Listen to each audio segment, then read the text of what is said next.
For decades, the Vietnam War has been a Hollywood obsession.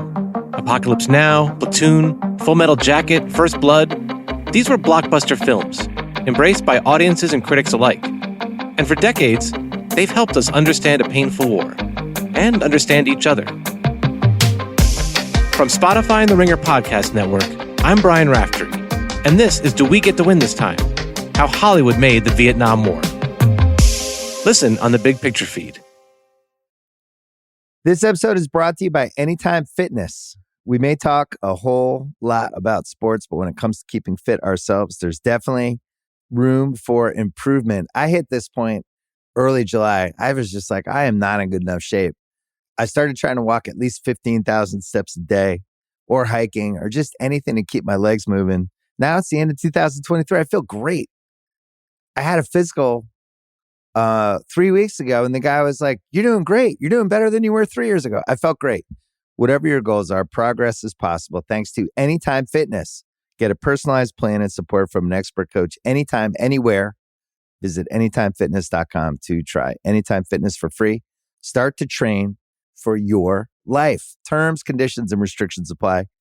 See website for details. This episode is brought to you by Read, Write, Own, Building the Next Era of the Internet, a new book from entrepreneur and startup investor Chris Dixon. If you're listening to this podcast, you know what it's like to be part of a community of fans. You value the people who play, perform, and create for everyone. Well, what if there are more ways to support them, more ways to be a fan? And what if you had even more ways to connect with the teams, artists, and other creators that you love? Even though creators make the internet valuable, how much value do they get for their work? Well, that's mostly up to a few big tech companies. Shouldn't creators get more from the platforms they make successful? More value, but also more say, more control, more ownership? Read, Write, Own explores an alternative future for the internet, one that reclaims control for creators, fans, listeners, and gamers, the people who not only use the internet, but make it useful. Read, Write, Own imagines an internet built by us for us. So order your copy of the book today or learn more at readwriteown.com. I need support staff to clear the room. Stand up and walk now. Hello and welcome to The Watch. My name is Chris Ryan. I am an editor at TheRinger.com, and joining me in the studio, he will not be flying Kingdom Airlines anymore. It's Andy Greenwald! I will be investing, though. I will be shorting Kingdom Airlines. Oh my God, Andy. Today we're going to talk about I'm just sorry, I'm still thinking about this. Do you think Kingdom Airlines is like Alaska in that it flies to more places than the kingdom of where's it coming from? It's coming from Dubai? Yeah. Right. So, you know how like Alaska's whole thing is like, we're called Alaska, but we go to the sunny parts of Mexico. Do you think like you could we go to Oregon too, yeah. But do you think like you could get a Kingdom Air flight from like London to Amsterdam? I'm trying to think of like if like Emirates does that. They do not. Well, for people who don't know, Chris is referencing Emirates because that's where he flies mostly because he does the private cabins on their planes. Yes. And so he seeks out their routes because if there's not a door, he's not getting on. Greenwald, it's fantastic to see you, man. I see a little bit of a sparkle in your eye. We're going to talk about the season finale of Hijack. I'm very curious whether it's the series finale. Yeah. Kai, have you seen? Are you up to date? Oh, I got the Apple TV notification on my phone. This is great. Well, I just like we ruined so much for her. Yeah. You know? I wasn't going to let Hijack be ruined. Whoa. You sound changed by this show. We're going to talk about Hijack. And then we're going to talk, but first we're going to talk a little about the strike because there's been a little bit of daylight, a little bit of movement. Maybe, yeah. And we can talk about whatever you want, honestly. Jalen Hurts becoming a triple threat player. Tell the people what our favorite quarterback has been telling people. Jalen Hurts is now trying to master not only throwing, not only running, but mind. That's literally what he said. He's like, I'm a triple threat. His job is mind. Yeah. I don't see the problem here. He's been saying this for a while that he's like a triple threat. He can beat you with his arm, with his legs, and with his mind. I think that he got a little crossed up on the passing routes there and said mind. To beat you with mind. It's cool. Yeah. This is going to be an Eagles podcast by September 15th. It is going to be a sister pod to the Philly special. It's just what it's going to happen. So, yeah. Kai can get ready for that. What's up with you? How are you doing? I'm good. I feel like you come in sometimes. You want to talk about food ways, cultural ways. Yeah, I mean, we could do that now. I was reading about the Mediterranean Did you diet. want to do it at the end of the pod? Because I've been thinking about whether or not we should keep it really hard news at the top Mhm. and then slowly develop Oh. into banter. But What I do you think think? people do like banter at the top. It's a real 50-50. It's a Mhm. real Pepsi Coke thing with people. Like whether Mhm. they like us chatting in the beginning and then getting into the world of entertainment or getting right into the world of entertainment. And then at the end, it goes off the rails. See, I've been wondering this because I do know anecdotally. Do you like it when you listen to a podcast and it's complete bullshit for 10 minutes? I start Marin at the 12-minute mark. Right. So I feel like anecdotally there are people who listen to our podcast in fits and starts. They'll like listen to it when we talk about a show that they watch, or if they're behind, they'll just go away. Then for there's weeks Amanda or Dobbins months. who just listens no matter what. And it's just like, that sounds like a weird show you guys are talking about. Yeah. But she's our perfect listener. Like we do the show for Amanda and anything else just trickles down. Mhm. I think that not everyone can be as constant as Amanda, and I appreciate that. So actually, I was thinking maybe there are other people who are like, I enjoy that radio program to listen to my guys just chop it up. And then when they're done talking about tinned fish and they start talking And about Idris indictments, Elba yeah. on planes, Yeah. then I can I've gotten my check-in with them. I would be and I very can curious tune to out. see not only our retention rate, but our where people skip in the episodes. I'm sure that data is publicly available. They don't share that with me, I think, intentionally. But it is an interesting conversation about podcasts, not for us to have on this podcast. But like, I listen to an enormous amount of sports podcasts, and I don't often watch the games. You know, That's truly insane. it's just I just like the banter. You're deranged. I know, but I know I- other people who anecdotally I they don't listen have to like yeah. 8 to 9 hours of NBA potting a week and watch maybe a game. I don't have time to watch the games. You know, How do you have time to listen to Bill for 10 hours a because week? you can't watch the games in the car picking up your children from camp. Elon Musk is like, challenge accepted. What if I turn the Fair. windshield into League Pass? This is fair. This is all fair. All right. So you wanted to talk about, you want to shift your diet? Is that what you were going to say? No, it's not even a shift. It's what I realized is that I've been practicing the Mediterranean diet, which is in the New York Times today. The Gray Lady Mhm. was like, "This will make you live forever." Okay, so this is a story they run every 8 months. Do they? Basically, they're like, these people in Sardinia don't die. That's right. That's right. And then sales of tinned fish It would be spike. pretty badass and- if I could balance out 11 years of a pack a day with hummus. Like, in terms of like smearing it on your face to protect yourself from UV rays? the scales of justice wise, like when it comes to like, See, but this is the opposite of the Mediterranean diet, because I don't think, you know what you can't say in Greek? Cheat day. I just feel like this it's a very American concept, being like, I will go to Barbenheimer and eat jujubes for 9 hours. But if I do a spirited Runyon Canyon hike in the morning, I'm back to zero. yeah, that's I don't true. think it works like that. What do you think the Greeks think? Like, how do they make it even out? I think the Greeks are like, did you enjoy your time smoking cigarettes in dark bars? Like, then that also had a positive effect on It you. did. You know? It brought me here today. It brought us closer Every together. single decision I made in my life brought me here today. It's kind of true. There, I realized there's a loneliness that I don't feel anymore, which was the loneliness of being like really in a good conversation with you and other friends, and then you guys just suddenly fucking en masse getting up and migrating like birds. Like, you didn't even communicate. Well, I mean, did you prefer that to like me fucking lighting up a dart in your face? Well, I lived through both, Yeah. but there's a particular, the real victims here are the non-smokers, is what I'm saying. Like It's true. the loneliness at the bar, I met some great people outside of bars who were like, "Can I have a cigarette?" Hey, I wanted to Yeah. ask you, Right. do you even write, bro? Is this happening? Are you going back to work? So what Chris is referring to is the news that broke this week that there was a proffer. I guess this is all like very siege talk. The AMPTP, the coalition of studios and streamers, reached out to the Writers Guild negotiating board with a text that I believe, and I have it in front of me, it said, "You up?" and asked if they could talk about maybe talking again. Mhm. And that was received positively. And so there is, as we're recording this on Thursday, I think that there's a tentative meeting set for tomorrow, the details of which have not been released, which will be, I don't know whether it's just Carol Lombardini from the AMPTP and Ellen Stutzman from the Writers Guild, or a larger representatives of each faction meeting to be like, is there a way forward to restart Where talks? do you think Carol and Ellen would meet? BJ's on Alvarado at 2 a.m. Then we would be done. Like, then we would get this done. If it was Pacino real. and Tone Loc style and Heat. Who's who in this construction? I have no idea. And then there was some unattributed scuttlebutt that this came out of informal sessions between powerful people on Wednesday trying to jumpstart this. So broadly, this is a good thing. Talking is better than not talking. Sure. It is inevitable, I think, that this was going to happen, that the AMPTP, the Writers Guild position has been consistently, we will talk. You're the ones that don't want to talk. So AMPTP said, okay, let's see if there's a way to talking. That's good. And anything beyond that, broadly, is noise. No one really knows anything, but everyone seems to know someone who says they know something. And so there's a lot of rumors, a lot of gossip going around, and just a lot of people generally being caught flat-footed because we don't know what this means. This could go a number of different ways. They could get together on Friday and realize that they are still very, very far apart and nothing comes of it. Right.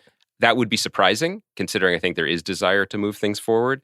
But then this would only be the first step towards restarting what could be a lengthy renegotiation process. I think the biggest surprise, we could do some headlines here. Of course. Is that the studios came to the writers first. There was a baked-in assumption, one that I think I expressed on the podcast recently, that they would go SAG. They would go to SAG first. Yeah. That they would address the actors first. That the actors are more high profile, thus more damaging to the larger industry, but also to the AMPTP's brand or their whatever it may be, and that would be that's a bigger fish to fry. Also, that thought stems from the fact that the AMPTP playbook was humming very well until the actors walked out, which was the writers are going to strike because that's just what they do. We're going to settle the directors. That happened. We'll settle the actors, and then we'll get back to the writers when we feel like it. And that was where we're going to make the anonymous quotes about we're going to make the actors like lose their houses first. The writers lose the their writers, houses. sorry. The writers, yes. Well, I guess the actors could lose like their beach houses. Right. But some actors. What was striking to me there's a New York Times story today, Thursday, talking about these recent developments. And all media stories should be, you have to have some salt involved because you just don't know what the sources are and how weighted. It's the same thing with reading about the NBA. You have to be like, why are all these anonymous sources like pointing in one direction? If you're going to say Justin Herbert's better than Jalen Hurts, you put your name on it. That's right. That's what I say. But the takeaway from the New York Times story that was kind of surprising was the suggestion that the AMPTP is turning to the writers because the actors are running too hot. Mm-hmm. That the actors have somehow crossed a line and been so dramatic and hurtful, with Fran Drescher being like, you are disrespecting us, and not just her. Like, this has been a refrain, and we were joking about this, that if you give actors a soapbox, I mean, they are going to take it. Sure. And make every speech there the was St. headlines Swithin's this Day week speech. Because there was a sort of cohort of very successful actors who all donated, I think, upwards of $1 million each to the sort of relief funds that were going into that stuff. Yes, and Meryl Streep, George Clooney, The I think Rock. was involved in that. The Rock. Yeah. I believe the other day you mentioned, like, is Jason Momoa picketing? I haven't seen him, but he is giving away his branded water. Like pallets and pallets of it. And it is icy cold. Yeah. And I have really enjoyed it because it comes in these aluminum bottles. Yeah. And so I'm on his team. He's kept me very well hydrated these last few weeks. And he's hosting Shark Week. So what more do you want from the guy? Yeah. Anyway, so this idea that they're turning to the writers because the actors are running too hot is kind of interesting. I don't totally buy it because I think that, to be at the position that these studio heads are in, you'd think that they would have slightly thicker skin, that it really wouldn't be as driven by hurt feelings or personal animus, but maybe everything at the end of the day is driven by that. It may also be that these things have to kind of run their course a little bit, that the actors are running very hot right now because they're new to the picket lines and they need to kind of express some of this vitriol before they can come back. I'm not sure, because it's not as if the writers have tamped down our expectations or our read of the situation. I'm not entirely sure. The big picture that I thought was interesting was if they get back into the room to restart negotiations in the next week or two. I think that I wouldn't read too much into it, but from a personal, unsourced opinion, is that the negotiating committee of the WGA, which has been very strong on a lot of these things, wouldn't enter into the room without a real... They're not going to go into the room to just be told, like, you're still, our offer is what it was when we first last talked. They're not Charlie Brown and AMTP has the football out for them to kick. I don't think that's the case. Okay. But I think what's interesting is what are people's priorities here? Because I think that the change that's being asked for on the writer side is, I am completely in line with my union on this. But you could divide some of the asks between monetary asks, essentially, increased minimums, residual stuff. Some of the residual stuff, exactly. And what someone a lot smarter than me about these issues refer to as cultural issues and cultural wins. Like size of writers' rooms and stuff? Size of rooms, but then even further than that into the AI stuff and the nature of what this job even is or could be. Yeah. It's possible that a good to even great deal could be offered on the first things, with a lot of the secondary, I don't mean to say like in terms of value, but in terms of the other bucket of cultural issues could be punted. Could be put into like, we'll continue to revisit, we'll renegotiate, we'll It's examine. only a 3-year deal, right? It's only a 3-year deal, but I think that there could be a divide in what people want. Everyone wants to get back to work. But I do think that there's a generational divide where younger writers very, very much feel this is existential. Sure. And in 3 years, what is the business even going to be, considering how much it's changed in 3 years? And that we may never have we hadn't really even seriously considered it AI at this time last year. I think we were still talking about like fucking crypto or something. So like, it's kind of funny to like... We're so good with this stuff. But this was like, that's that thing from Terminator, right? And now it's like, oh no, this thing that can conceivably replace a lot of the like content creation class of the United States. Yes, it's the same way with like, how warm's the water in Florida? Really? It's funny.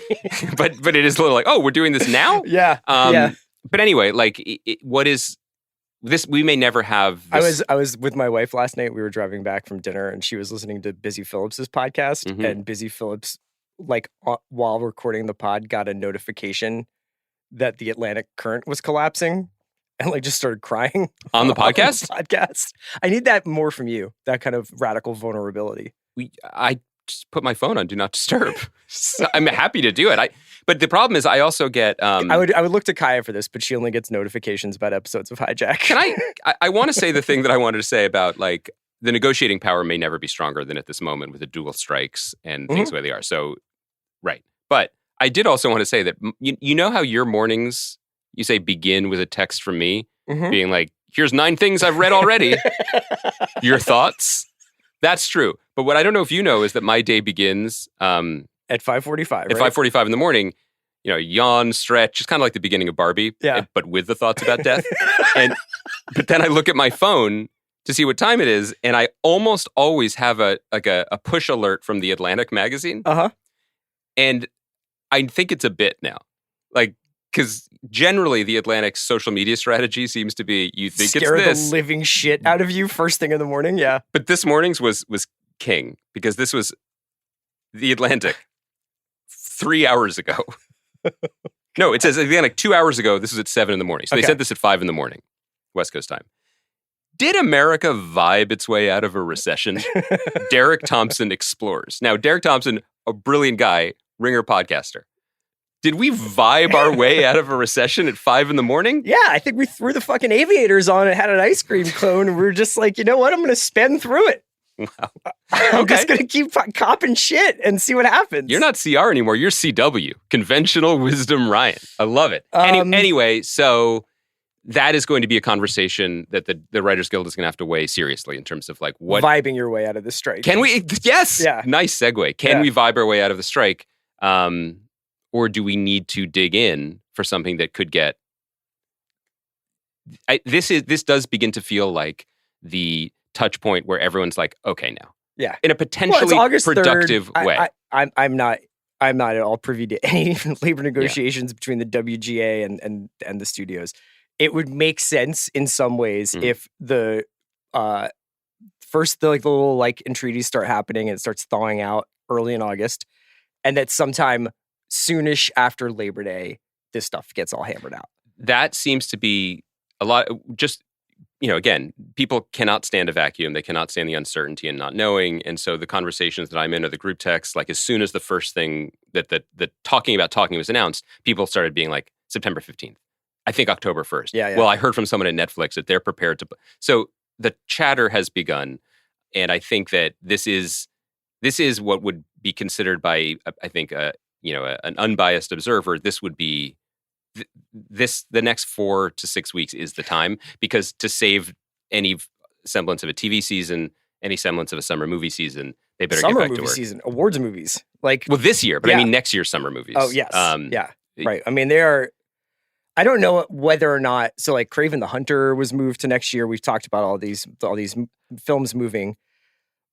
Were they to somehow come to some sort of agreement, would the actors be right on their coattails? Right. So, by the way, I did want to make a point about the pushing movies thing. Some of this is bullshit that's being blamed on the strike. Like, for example, Spider-Verse sequel that was dated for March of next year.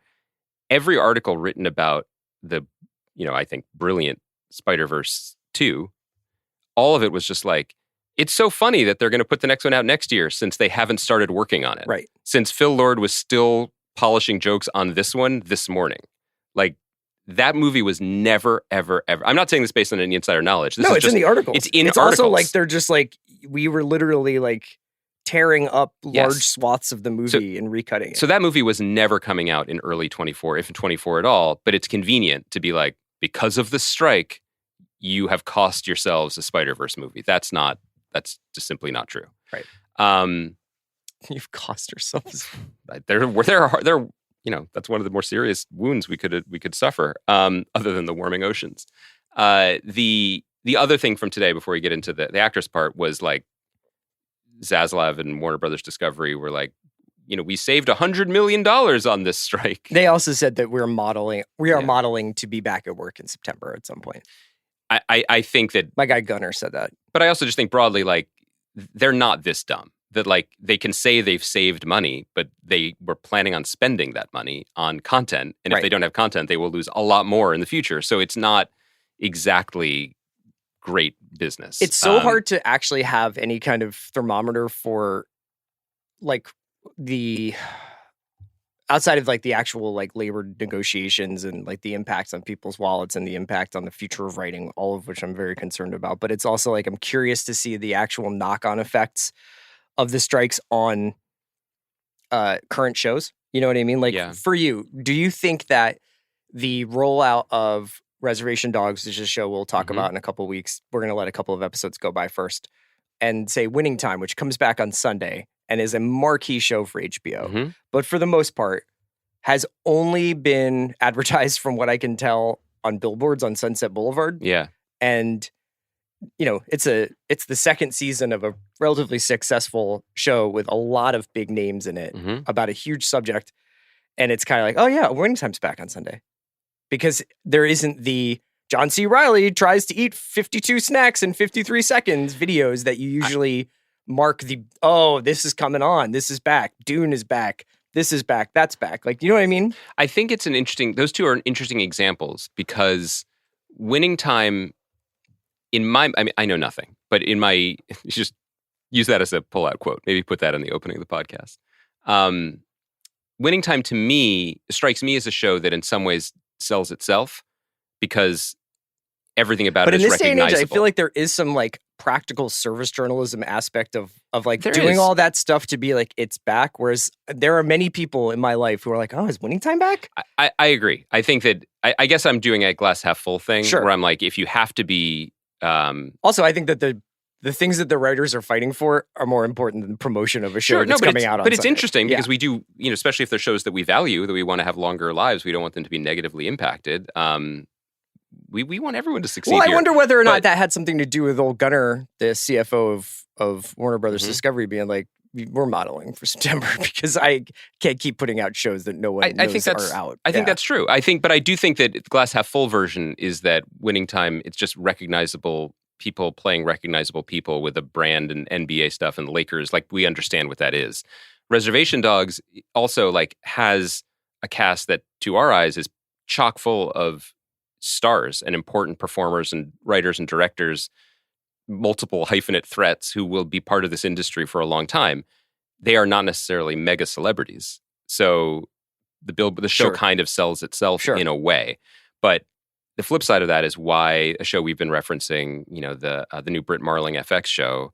Yeah, it got moved to November. Because that's new. And they have to introduce you to all of it. Yes. And that's a really heavy lift. And it's not like the Lakers show is back. You know what I think I'm really trying to get at is that as traditional viewing habits have dissolved, so when you don't have this sort of built-in expectation that all TV does premiere at a certain time, like Gemstones is going to be on at 10 and, Winning Time is going to be on at 9, that announcing its return in general is all the more important because people don't no longer have the habit of what's on HBO Sunday, like what's on NBC on Thursday, what's on Showtime this week. It's like they're essentially getting all of this stuff in a feed, maybe on their Apple TV or whatever, but they're not looking for things. They're expecting things to be served to them. It's also, and I don't know if this is the case because this is already a couple of years ago now, but in terms of like within the companies and the networks and streamers, the perception, not perception, I think this was based on data,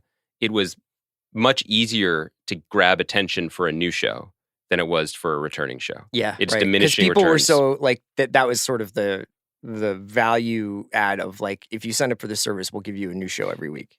And just in terms of the way shows promotion, the budgets are drawn up, traditionally, like they would have more money in promotional budgets for a debut to get people paying attention. In a second season, even unless it may be different in success, but there's less money to throw around and less, people aren't turning to look if they think they've kind of seen it before. And that was internally being considered when the conversation turned to renewals or whether to steering more towards the anthology model because you got to re-premiere something every year. Circling all the way back to your other question about the actors, again, the caveat, I don't know. I think that maybe a better reframing of the we can't talk because Fran Drescher was mean to us argument is really, it's not so much that as it is Fran Drescher with her rhetoric has moved the needle and changed the, the Overton window of like what's acceptable. Yeah, I mean, and also like actors who are on relatively big shows posting the residual checks of 10 cents. I mean, like that's now like in the discourse, right? And this is also what happens when the AMPTP assumed actors wouldn't strike because they hadn't in 43 years. Now they are. And they're feeling what that feels like and the sense of community and the sense and the whole shape of the intramural conversation about the career they're in has changed. And that needs to play out. And the same debate that I was trying to frame for writers in terms of like a monetary gain versus a cultural gain, that has to play out within the actors too.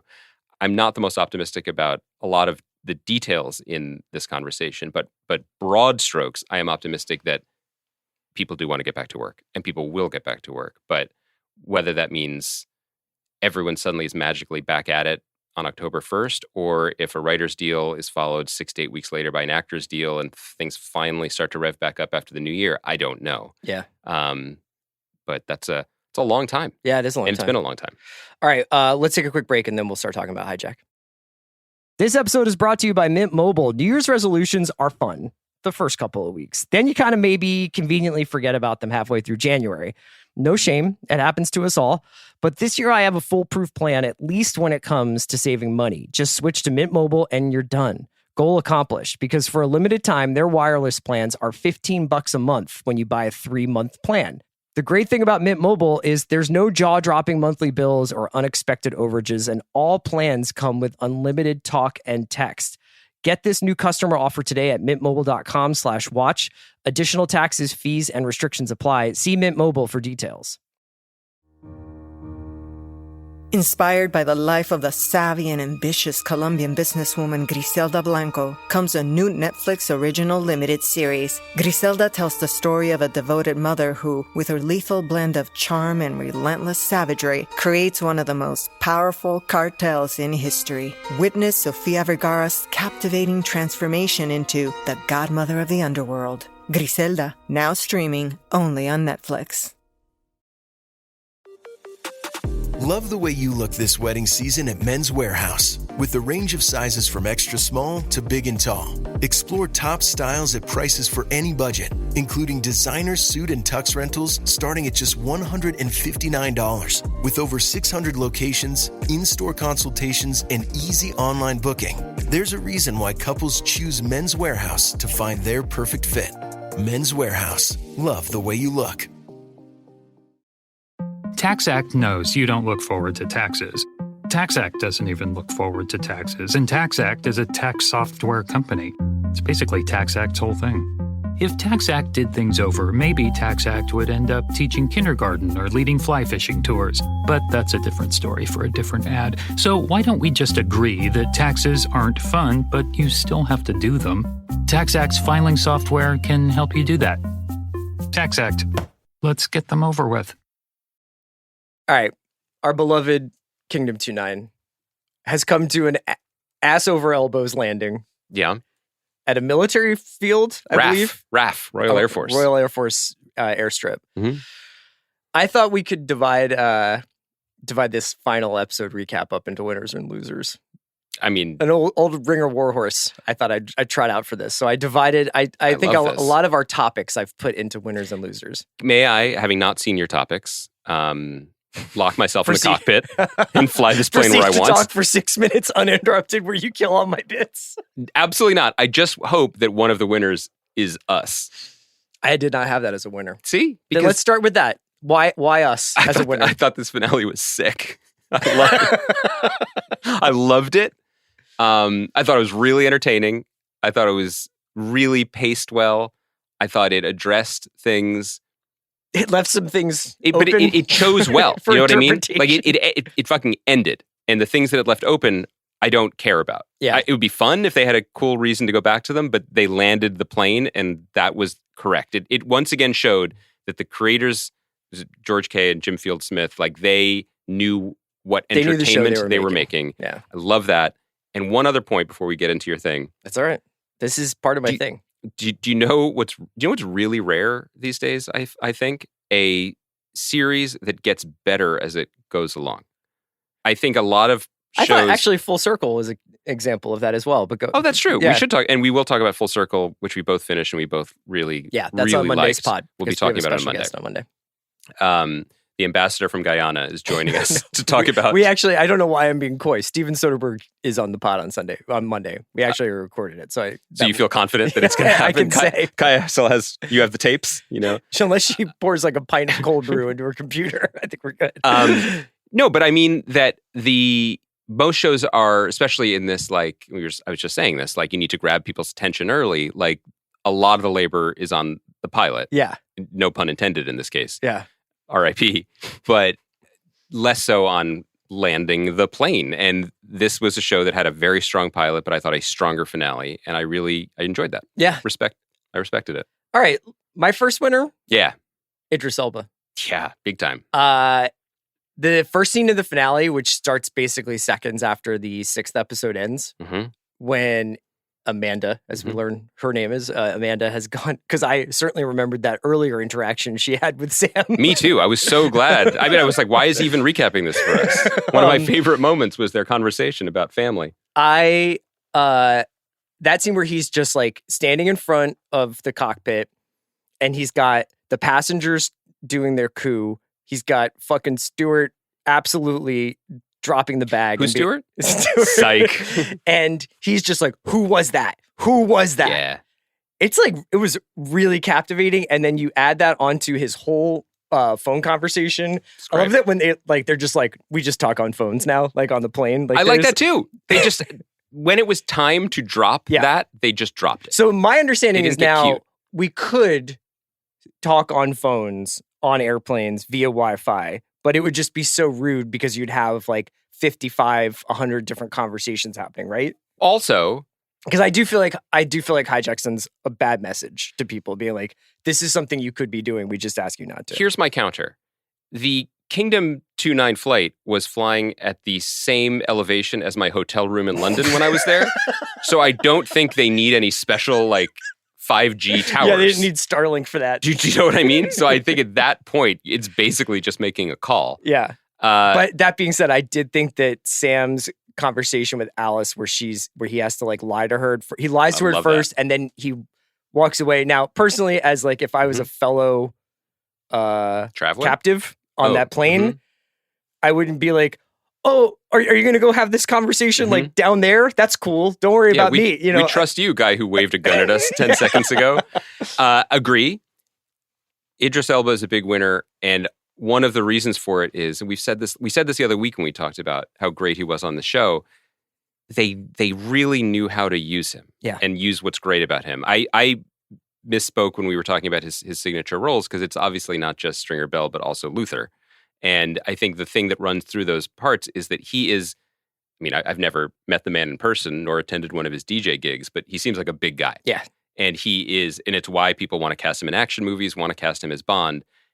I assume, again, I don't know, that one of the things that appealed to him about this project was they probably pitched it to him, and he assumed it was going to be like Passenger 57 or an action movie. But in fact, the twist in the beginning is that, you know, he's going to be like Jalen Hurts. He's going to beat you with mind. Yeah. But also it's going to be more passive at times and more conversational and negotiating.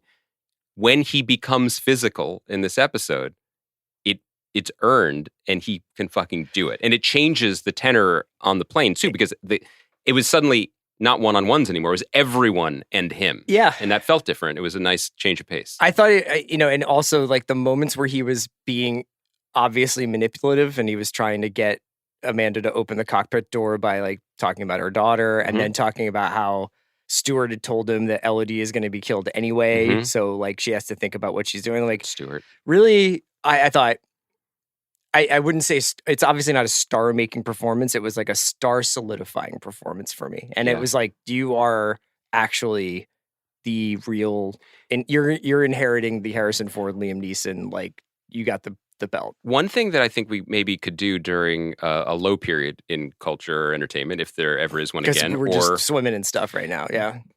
It would be interesting to talk about movie stars or stars' television roles, which is now very common. But the idea is like, who used this lane change best? Right. You know, and you have the Reese Witherspoons and Nicole Kidmans who have kind of... I think McConaughey is the model. Rebranded themselves. But but McConaughey was like dipped down for a second to become a movie star again, almost. And now he's coming back to... Is it confirmed that he's going to be in Yellowstone? Or it's just highly rumored? It's been so widely rumored. I just don't think anybody knows how it will be executed. Like, is it going to be another spin-off probably set in Texas, because that would really work for Matthew McConaughey to not have to leave Texas? Or is he moving into the ranch on the Yellowstone? And is Yellowstone still Yellowstone without the Yellowstone?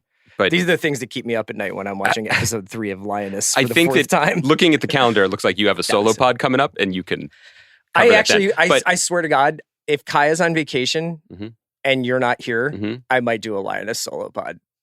I would listen to it 100%. The Lioness Tamer? That's what I'll call it. That's also just gendered in a cool way. That's not what I meant. Just like, here's the show about tough women, and who's your guy to really put his arms around it? And how like, potting about it also gives me dominion over them. Yeah, you're just like talking about the Zoe Saldana, Nicole Kidman scenes. You're like, ladies, you're both pretty. Come on, calm down.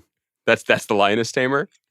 Is that? It's a good character. I'm going to let you run with it. I think I've just run myself into the ground. But you know what I mean? Like, I think we should do a podcast basically being like, movie to TV power rankings. Like who's managed this? Because 10 years ago, this is a good idea. This wasn't a lane. Thank you. Yeah. I don't have them often, and I never have them when you need to have them. Right. When I'm like, what do you want to talk about tomorrow? And I'm like, who is this? Who is this texting me? Right. So Idris, I said that to say, good job. I do want to bring something up, and I want to ask Kaya about it, because Kaya was pretty vocal, as she always is on this podcast. We can't keep her off mic. No. But she was saying, I think there's more to Sam than we know. You were like, maybe MI5. You thought he fought too well to just be a negotiator. Yes. But people said that about Chris. He really hammered home, this is what I do. I'm a negotiator. They bring me in big deals. I don't know why I'm kind of doing That could mean anything, Australian. though. That could mean like a hostage situation. Yeah. Well, there was a moment, I don't know Kai, did you clock this? That like when he made the, frankly, idiotic decision to go back for his jewelry bag. And we're going to talk about losers being the United Kingdom's entire security apparatus, I hope. Yes. At that moment, I got that same energy that like end of Usual Suspects energy where I was like, oh, that's the last card. He was in on this or he knew something. Yeah, I thought it was a heel turn. It was, right? I mean, it felt like that. Felt like it, yes. But it wasn't. But it wasn't. It wasn't. No, it wasn't. All right. The reason why I said, but it wasn't. Did you stop watching? Is there were some things that happened in the final episode where I was like, did I miss a scene or did I miss an episode or something like that? We'll get to that. Okay. So my big loser, number one, the Prime Minister of England. Yeah. Wow. Yeah. I know. Talk about an empty suit. So I don't know whether this show was made during the Theresa May administration in England. It suggests possibly. That's a very interesting It was made during the Liz Truss era. Or the Liz Truss, that brief. Can you imagine if during Liz Truss's like 80 days in power in England, she had this on her plate? I think it would have gone about as, the way this went. Cabbage Liz? Lettuce Liz, sorry. Not Lettuce Liz, not Cabbage Liz. Who's going to last longer, right? The lettuce. This head of lettuce or her prime minister. What an amazing bit. Yeah, that was good. What an absolute fucking degenerates the English media are. So pretty much this entire show, they're just like, the prime minister ain't shit. Mm-hmm. She won't be making any decisions. It's up to us, and she'll just follow our instructions as Home and Foreign Secretary. What's up with that? Is that like the case? Is that how parliamentary politics works? All successful shows. And she doesn't even get a cutaway. No. All successful shows demand some suspension of disbelief. And one of the reasons this show was good, before we pivot to dinging it, was because we didn't have to worry about a lot of about the prime minister details. Yeah. That said, the fact that this hijacked airplane is over central London. It basically just does donuts on Piccadilly Circus. Mm-hmm. And there is no media attention. Yeah. No, there's a tweet, and on the new, and is this England, Chris? You spend more time there than we do. You turn on the BBC and they're like, the hijacked aircraft is now making its way past Waterloo Station. Now to sport. Yeah.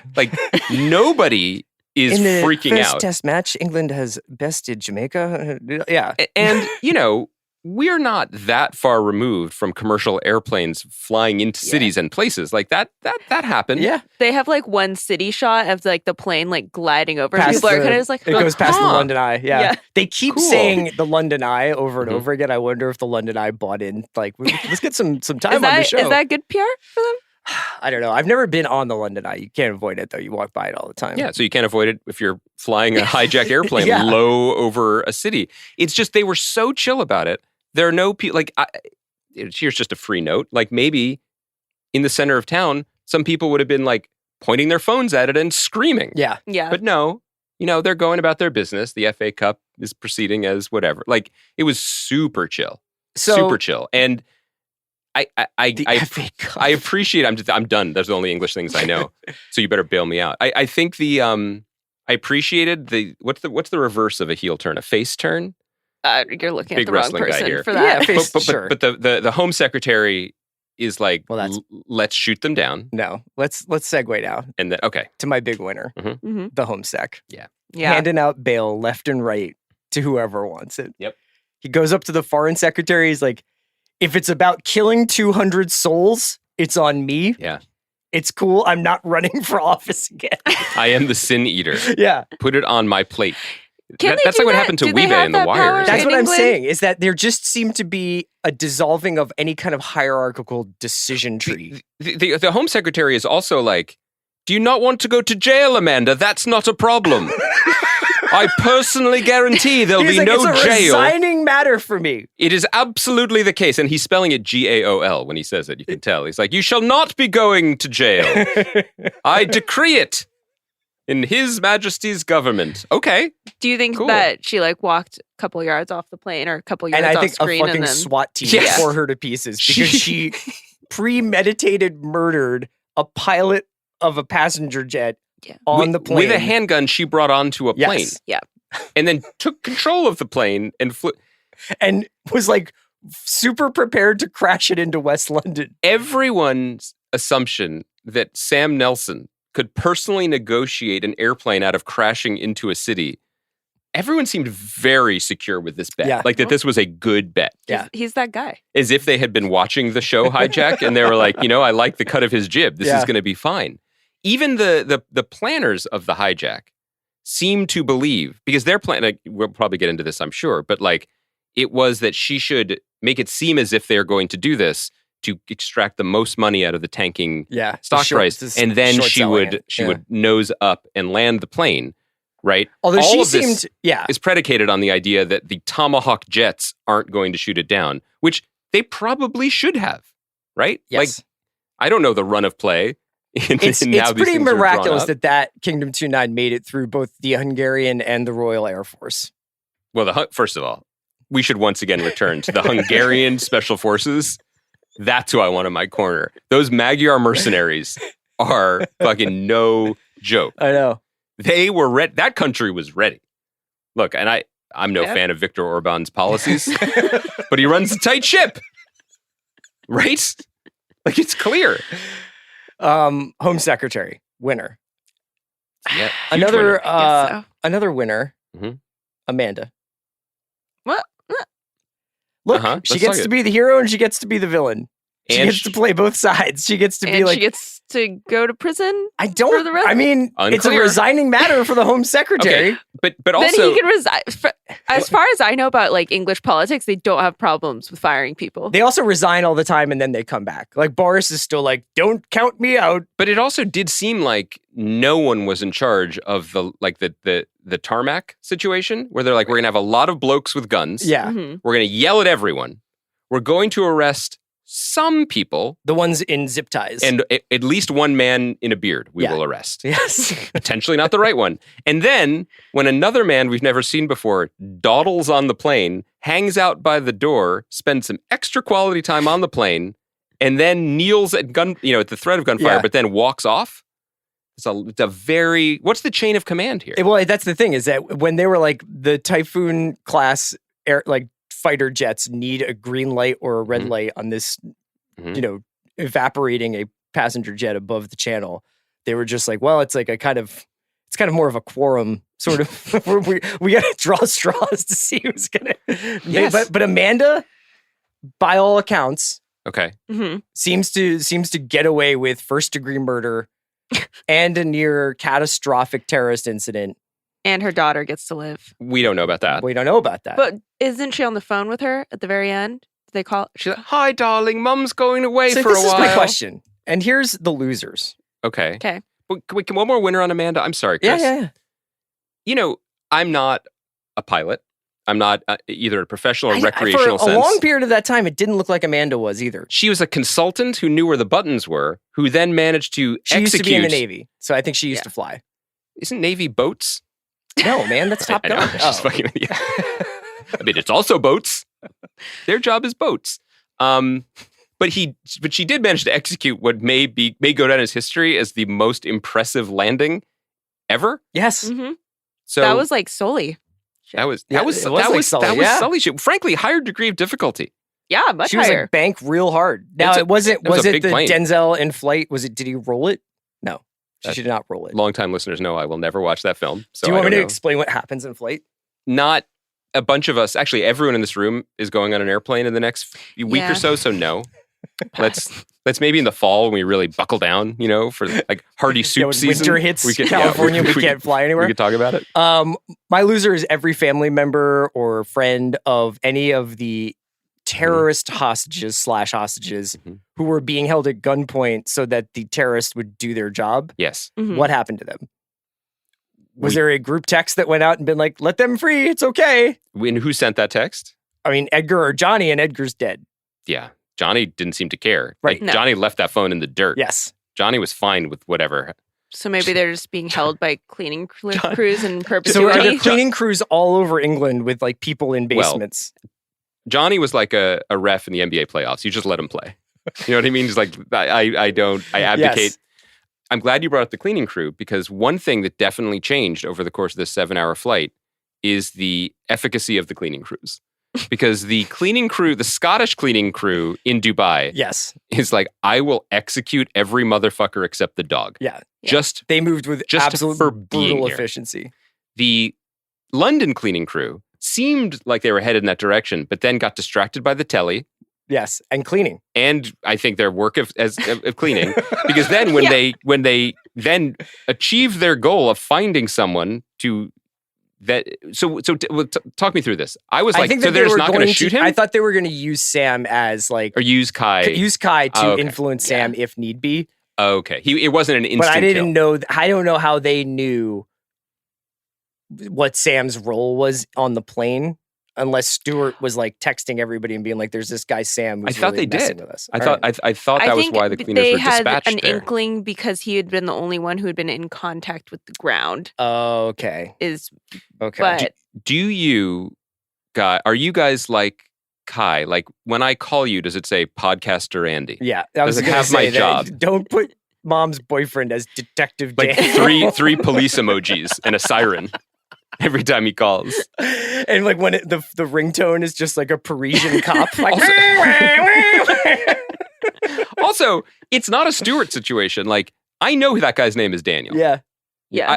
Presumably Kai does as well. He does. Or he doesn't care for him. But they executed great. I think maybe the main takeaway is the Brits aren't efficient. I think you're right. I mean, I think they think that they're efficient, and I think they think they have a stiff upper lip. But and they cue properly. Yeah, right. And that they cue properly. The only efficient thing to happen in that whole episode is the like cleaning crew were being evacuated, and then they like grab them. Detective Daniel. So Detective Daniel's personal hit squad should have been on the tarmac. Yeah, they must have been Hungarian. Because also, I just don't know how Detective Daniel drove from like a bucolic farmland into central London and two different locations and was just, I guess maybe they had started clearing out traffic by that point because of the plane flying over it, but.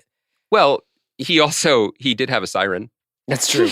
So maybe all the efficiency in London. Excuse me, get out of my way, thank you. Also, maybe there's a missing scene where everyone in London was freaking out and evacuating. Yeah, that's true. And going in the other direction. So traffic it's the best it's ever been on the A9, I don't know. What the roadway's called. I'll do my next winner as a combined thing. Mm-hmm. A little bit of a step outside of this. Apple TV Plus and Midbuster TV.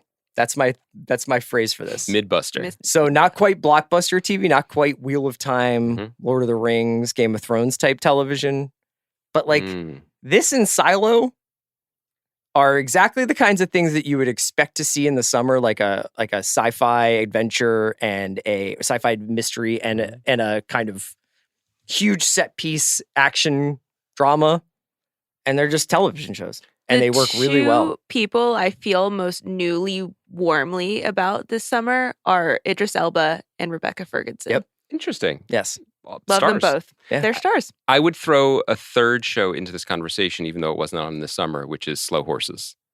Yeah. And I think that these three shows, we don't know the budgets, we don't know anything behind the scenes, point a real way forward for this television service. They don't need us to say they have a way forward. They can spend their way into any kind of success that they want. But these are three examples. I think it's a good term because they don't appear to be bank-breaking shows. They are not Wheel of Time or whatever. All three shows have a star, fairly high star level. But I mean, Shrinking is another good example. Yes, I think that's probably right. Where do you classify morning show? Well, I feel like that is Apple 1.0, where it's like, yeah, we're gonna break the bank. Yeah. That is an extremely expensive show that only gets more expensive. Oh, it's coming back. But you seem delighted. That's so you guys can do that when I'm not here. That's fine. That's right. But I think that like we've talked about this a lot. That like the more these companies get into the TV business, the more they are confronted with the fact that maybe people miss TV shows. Yeah, and so they're trying to find that middle brow, midbuster. I like that range.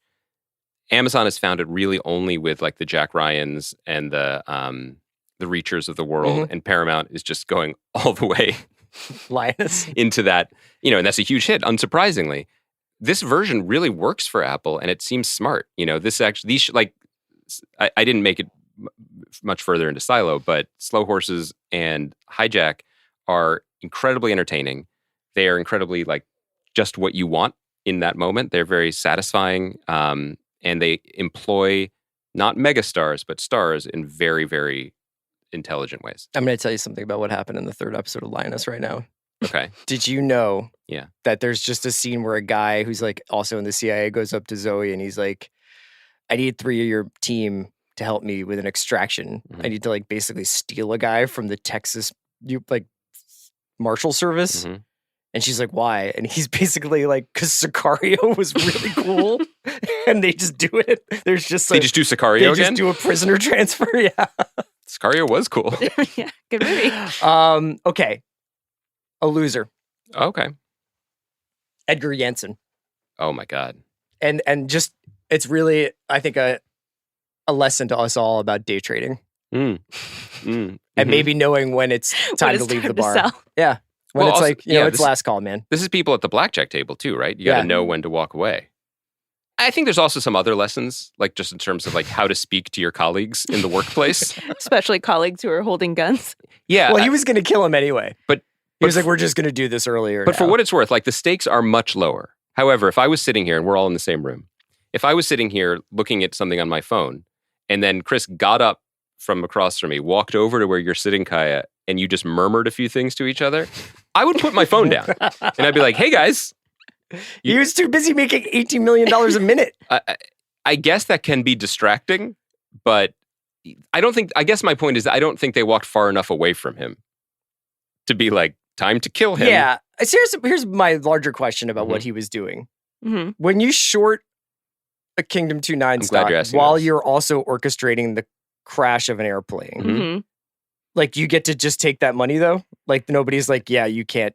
I guess you can do that because that's why we live in the world we live in. But I guess the assumption is that all of these financial transactions went through traders. It was basically set up like Tim Scott's presidential campaign, where it's like there's a lot of money and it's going to some empty rooms in shopping centers. Yeah, and that's legal. Yeah, because by the time we go to those empty shopping centers, we don't know. Yeah, and it's like he never ran. So that's my sense. But they are very, very confident that they're somehow going to be able to enjoy the fruits of this labor. Right. And they worked hard for it. They did. They did work those guys incredibly hard for it. That's a great point. And in America, I don't know about England, we really reward success. But like, they just seem to like hard know work. immediately. They're like, who's been shorting this stock? Yeah. The Cheapside gang, the Cheapside firm has been shorting this stock. They figured it out pretty quickly. Yeah. My last winner or loser was just First Officer Kovacs. Really got kind of elbowed out of any meaningful flight time. Well, she's when they were over Hungary, she was very important. Sure, for like 5 seconds there. Yeah, I thought that. I agree, and Amanda takes the glory role, you know. And I think that I think there's probably room in a second season for just kind of a reckoning for the pilot's behavior towards women. Yeah, you know, like I think that he did savagely beat his co-pilot about the face. Sure, in order to let this thing start. He was carrying on an affair. Clearly, there was an emotional element with the flight attendant, the bursar, whatever she seemed. Yeah. So I feel like we were robbed of that. Yeah. You know, and also Do you want a prequel? Yeah. No. It's the Bechdel test. Like, I'd like to see these women be able to talk about something other than the pilot and the way that he wronged them. Yeah. I think you're right. And the way that he got his head blown off. Yeah, is that not retribution enough? That's fair. Yeah, maybe Kovacs is like, oh, I guess it evens out. Things unsaid. It's like smoking in your 20s and Mediterranean diet later in life. Yeah. Do you think that the reason why the UK government wasn't able to more robustly pursue who's the one person who shorted this stock? Yeah. Thus we could solve this case is because the nation's only police officer was saving his stepson?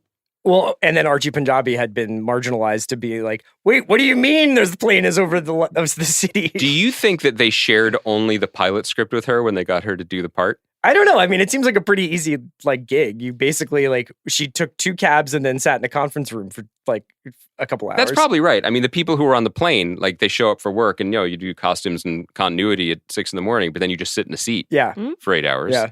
Could be worse. I hope that wait, do you have more? I'm sorry, I don't want to step on No, you. that's it. That's all my winners and losers. Just a couple other small notes. After these passengers have behaved better than passengers on flights that I've been on. Yes. They did not complain about snacks. They no didn't one say need to use the bathroom. There's an invisible person in the back. Wait, that's the collision that we needed. That should have been the wrinkle in the hijacking. So they behaved so well that the final indignity, this was the most real life airplane shit, is that they were like, congratulations, you've survived this. Leave all of your luggage and belongings on board. Well, I mean, it was probably a little bit of a fire hazard. I get it. I would absolutely have taken my backpack. It's just a small backpack. Like, I would not. I don't even the one holding up the line.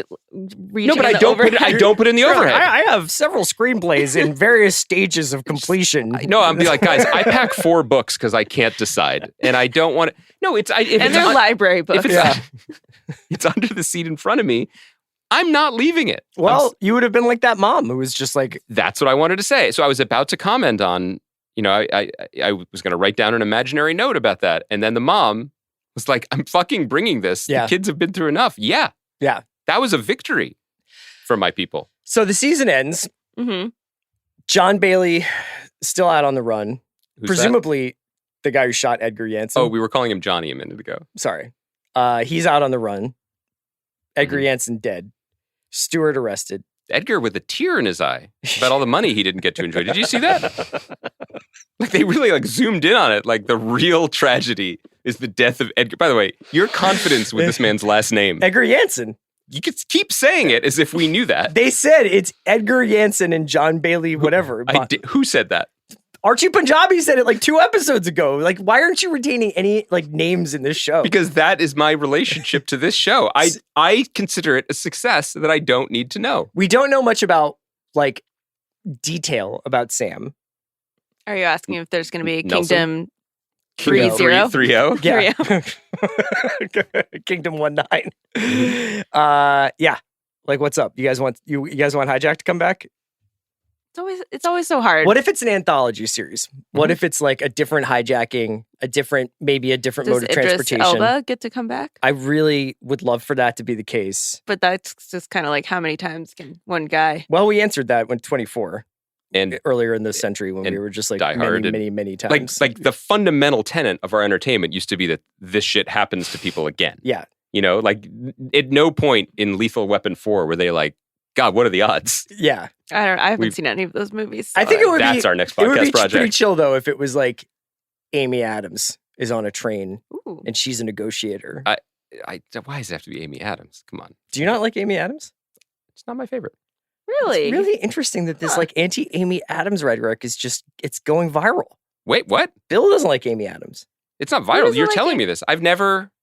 Thanks I don't dislike her. Watchables. She's very good in Arrival. The Muppets. Sharp Object. Sharp Object. She's the Jason Segel Muppets. Yeah, she was good in that. She was good in them. That's my Amy Adams. Catch Me If You Can. Yeah, she's good in that. So do you want Idris Elba to come back and be put in another tough situation? What I thought was great about the show was that it was this flight. And that it did not do. I mean, we all had that panic attack last week. That I was like, they're really going to do this to us. No, you didn't. You're the one. No, Kaya and I share. Because I was misled. There are 3 people in this room. You were too busy noting their last names. I panicked as much as I ever do when I think a TV show is ending prematurely. And then I went to Google and I was like, oh, thank God, there's one more. So that whole thing lasted 4 seconds. Yeah. Yes. Andy was just flop sweating the entire episode. I was just chopping up lines of Xanax, being how am I going to... But so I thought they answered, they ended it. It's good. But I thought that the little feints and nudges and the suggestion of a larger thing at work here with what's going on with the families, what's going on with Johnny Jansen. Edgar Jansen, and I believe it's John Bailey Brown. Let me just make sure. What could happen next? How wide is this net? How deep does this thing go? Maybe it's just a whole season devoted to Stewart finding out. DMTalkies.com, Edgar Jansen and John Bailey Brown in Hijack explained. Great. Seems like a legit website.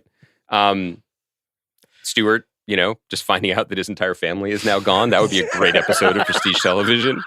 That guy just got that would yoinked. Be great. It's just I really want Hijack season 2 to really talk about the ramifications and consequences for these people. Yeah. But anyway, all this is to say, it's very much set up for there to be a season 2, and what would be best would be the completely different structure of the season. And in my opinion, Sam Nelson would be in it, but he wouldn't necessarily be. Well, maybe he could move into the Alice role.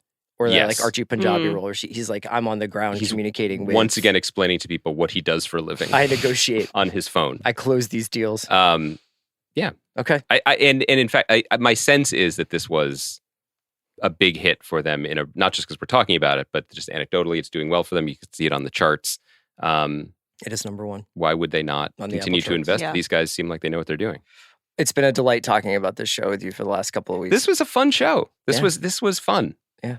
Sometimes TV's just good. It's good. That's great. Let's wrap it up here. On Monday, we return. We're going to talk about Full Circle, and we're going to be joined by Steven Soderbergh, who has a new show called Command Z also up. So he did Full Circle, but he has got a mini series or a web series almost called Command Z, which is airing on his website, extension75.com. I believe it's like $8 to watch the 8 episodes. And it goes to charity, right? Yeah, it goes to charity, and it stars Michael Cera and Roy Wood, previous guest of our podcast, Roy Wood, and Chloe Radcliffe. And it is a very, very funny, very, very sharp sci-fi comedy. I'll put it that way. And it's about a Elon Musk-esque like tech CEO who makes himself into an AI and creates a time machine to try and save the world by sending people back to 2023. So it's chill. Yeah, it's very funny. I talked to Steven about that. We talked about Full Circle. We talked about his career. It was an awesome conversation. We're going to have that on Monday, but first we're going to talk about Full Circle when we get back on Monday. Andy, I'll see you then. Can't wait.